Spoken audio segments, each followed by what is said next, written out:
High friends, welcome to my channel Padma Shah blog. আজকে আমি বানাবো mutton curry and fried rice. প্রথমে মটনটা ধুয়ে নিয়েছি। এটা হাফ কেজি মটন আছে। এদিকে আমি আলু, পেঁয়াজ, রসুন যা যা লাগে আমি সব কেটে ধুয়ে নিয়েছি। কারণ সব উপকরণ দিয়ে আমি এটা পেস্ট একটা বানিয়ে নিব। এদিকে রিফাইন তেলে আমি আলুগুলো লাল লাল করে ভেজে নিব।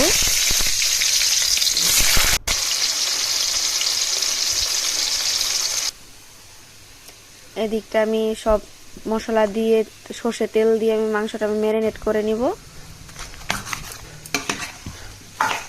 আমি হাত দিয়ে করছি না, কারণ আমার হাতটা অল্প কেটে গিয়েছে। আমি এটা একটা চামচের সাহায্যে মাংসটা আমি মেখে নিচ্ছি।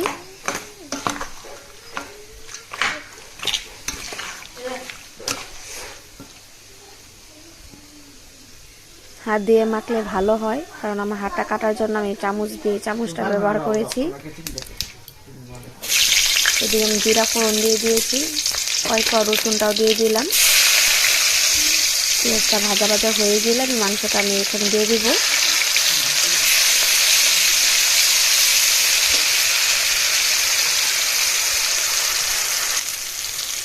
আমার লাল লাল হয়ে গিয়েছে। এখন আমি মটনটা ছেড়ে দিব, ভালো করে কষিয়ে নেব।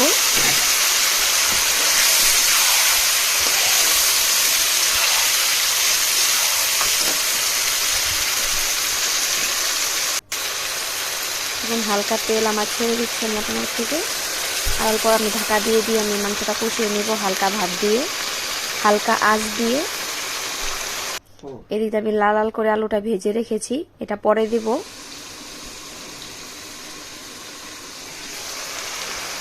এদিকে আমার হয়ে গিয়েছে। এখন আলুটা আমি দিয়ে দিব। তেল ছেড়ে দিয়েছে, আলুটা আমি দিয়ে দিয়েছি। এখন মটন কষা আমার হয়ে রেডি হয়ে গিয়েছে। এখন অল্প জল দিয়ে দিব ঝোলের জন্য।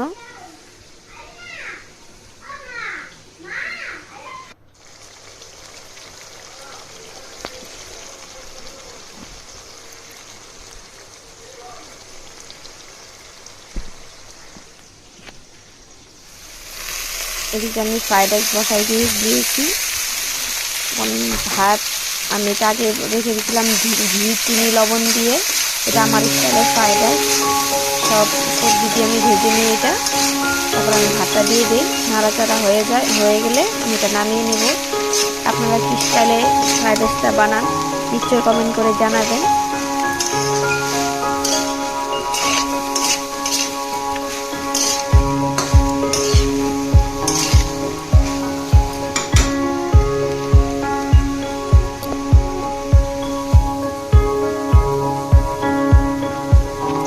মটনের ফাইনাল লুক দেখুন কি সুন্দর হয়েছে, খেতেও দারুণ হয়েছিল।